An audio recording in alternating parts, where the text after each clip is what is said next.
Thought of the day. आज का विचार क्या है? आज का विचार है, आप हमेशा इतने छोटे बनिए कि हर व्यक्ति आपके साथ बैठ सके, और आप इतने बड़े बनिए कि आप जब उठे तो कोई बैठा ना रहे। इसी प्यारे से थॉट के साथ मैं एजुकेटर आप सबको होली की शुभकामनाएं देती हूँ। Wish you very very very happy Holi. Safe रहिए, और इस कोरोना के टाइम में आप सोशल डिस्टेंसिंग मेंटेन करके आप इस होली को खेलिए और एन्जॉयमेंट लीजिए। और हाँ, नेचुरल कलर का ज़रूर प्रयोग कीजिए, क्योंकि आर्टिफिशियल कलर हमारे स्किन में स्किन कैंसर जैसी प्रॉब्लम्स क्रिएट कर सकते हैं। इसी थॉट के साथ स्वागत है आपका फोकस ऑन एजुकेशन में।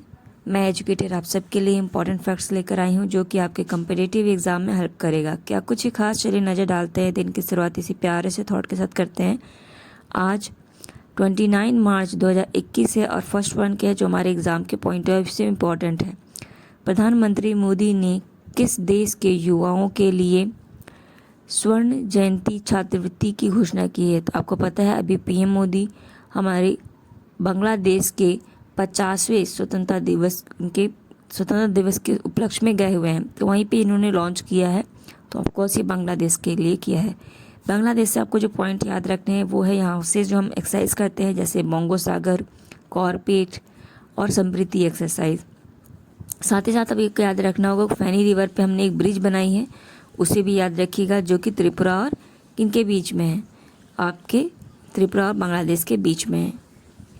चलिए नेक्स्ट पॉइंट पर आते हैं। सगु नगेसो ने किस राज्य के राष्ट्रपति के रूप में चुनाव जीता है? तो ये कहाँ पे इन्होंने हासिल की है? तो ये कांगो में हासिल की है। कांगो पता ही होगा कहाँ पर है, ये अफ्रीका का एक छोटा सा देश है कांगो, और ये राष्ट्रपति का नाम याद रखिएगा, ठीक है। चलिए नेक्स्ट पॉइंट पर आते हैं, वो क्या है? गर्भपात शोक अवकाश कानून, यानी आपका मिसकैरेज प्रिवेंट लीव लॉ लागू करने वाला दुनिया का दूसरा देश कौन बन गया है? ये इम्पॉर्टेंट वन है, ये इसे याद रखिएगा। अब ये न्यूजीलैंड हो गया है। तो पहला कौन था? पहला इंडिया था। तो इंडिया जो है, अगर मिसकैरेज हो जाता है, गर्भपात हो जाता है, तो उसके उपलक्ष्य में भी आपको कुछ दिन की छुट्टी देता है गवर्नमेंट, ठीक है, अगर आप गवर्नमेंट एम्प्लॉय हो। तो अब ऐसा न्यूजीलैंड ने भी कानून लागू कर दिया है। तो ये इंपॉर्टेंट है, इसे जरूर ध्यान रखिएगा। नेक्स्ट पॉइंट क्या है, ऐसे देखिए कि किस राज्य ने राज्य की पहली नेचर सफारी बनाने की घोषणा की है? तो कहाँ पे बन रहा है नेचर सफारी? ये बिहार के अंदर बनाया जा रहा है, याद रखिएगा। बिहार में ही आपको एक ग्लास ब्रिज भी देखने को मिला, जिसे नीतीश कुमार ने किया था। और नीतीश कुमार की जो गवर्नमेंट है, उसमें पहली डिप्टी सीएम बनी, उनका नाम भी याद रखिएगा। क्या नाम है? रेणु देवी, ठीक है। इसको भी ध्यान रखिए, क्योंकि ये इम्पॉर्टेंट है। और ई गोपाला ऐप भी यहीं हुआ था। चलिए नेक्स्ट पॉइंट पर आए, क्या है? भारतीय खाद्य निगम के नए CMD कौन बने हैं? तो ये कौन है? अजीत चंद्र जी हैं। क्या नाम है? अजीत चंद्र, ठीक है, अजीत चंद्र इनका नाम है, इम्पॉर्टेंट नाम है, तो याद रखिए, क्योंकि एम्प्लॉयमेंट्स से भी क्वेश्चंस पुटअप किए जाते हैं। चलिए नेक्स्ट पॉइंट पर आते हैं, ये क्या है? हार्ट ऑफ एशिया कॉन्फ्रेंस कहाँ आयोजित किया जा रहा है? तो ये आपका कहाँ पे आयोजित किया जा रहा है? ये तजाकिस्तान में किया जा रहा है, जिसकी कैपिटल क्या है? दोसांबे, जिसकी कैपिटल है। और कौन सा एडिशन है? तो ये 9 नवंबर का एडिशन है। क्या इससे पहले हो चुका है? तो हाँ, 2021 में, मतलब 21 में हुआ था, 11 में ये सबसे पहली बार हुआ था, और इंडिया ने इसका आयोजन भी किया हुआ है। तो इसे याद रखिए। ये इतना इम्पोर्टेंट नहीं है, बहुत डीप में नहीं जाएगा, जस्ट ये पूछेगा कि हार्ट ऑफ एशिया कॉन्फ्रेंस का आयोजन कहाँ पर हो रहा है, तो याद रखिएगा, तो सांबे में और तजाकिस्तान में किया जा रहा है।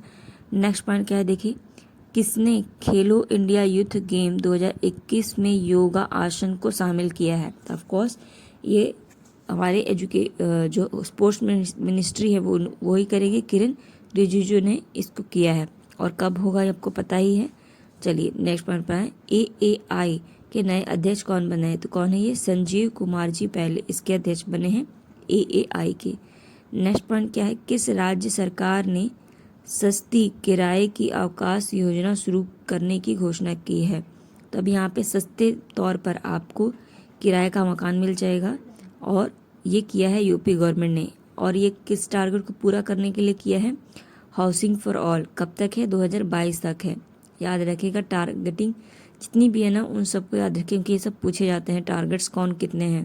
जैसे अभी टीबी का पूछ सकता है, क्योंकि हमने टीबी को रिसेंटली देखा, कब है? 25 है, ठीक है। और वर्ल्ड लेवल पे कौन है? 30 तक का है।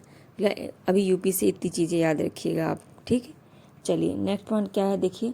पर्वतारोही, उनका नाम क्या है?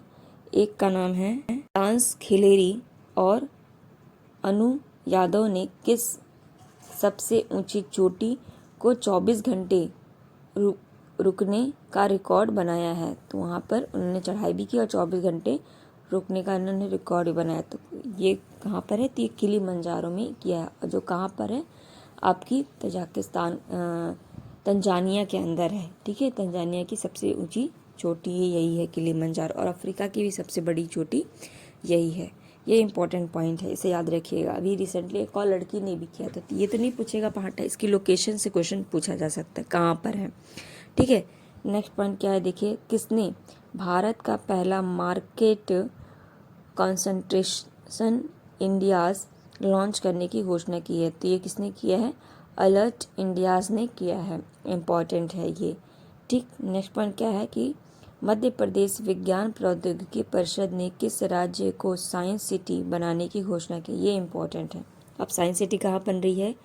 एमपी के अंदर। तो ये उज्जैन के अंदर के बन रही है। और उज्जैन में आपको कौन सा मंदिर? खजुराहो टेम्पल देखने को मिलता है, जिसे हम सैंड स्टोन के नाम से भी जानते हैं। इम्पॉर्टेंट है।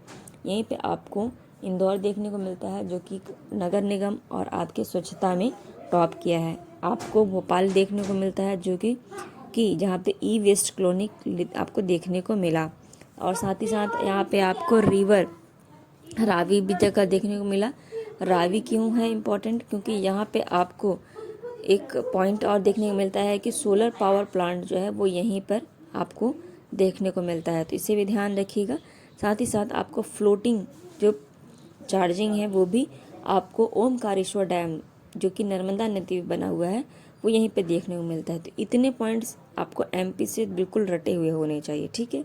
चलिए नेक्स्ट पॉइंट को देखते हैं। ये क्या है? ये है इंटरनेशनल इंटेलिजेंसी प्रॉपर्टी इंडेक्स 2020 में भारत का क्या स्थान रहा है? तो ये इंपॉर्टेंट है। अभी इंडेक्स आई है, तो इसमें भारत का स्थान 14 रहा है, मतलब 40 नंबर का रहा है, ठीक है।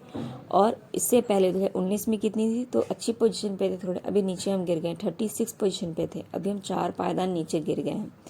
और टॉप पे कौन रहा है? ऑफकोर्स यूएसए रहेगा, फिर यूके रहता है और जर्मनी रहता है, तो इनको भी याद रखिएगा।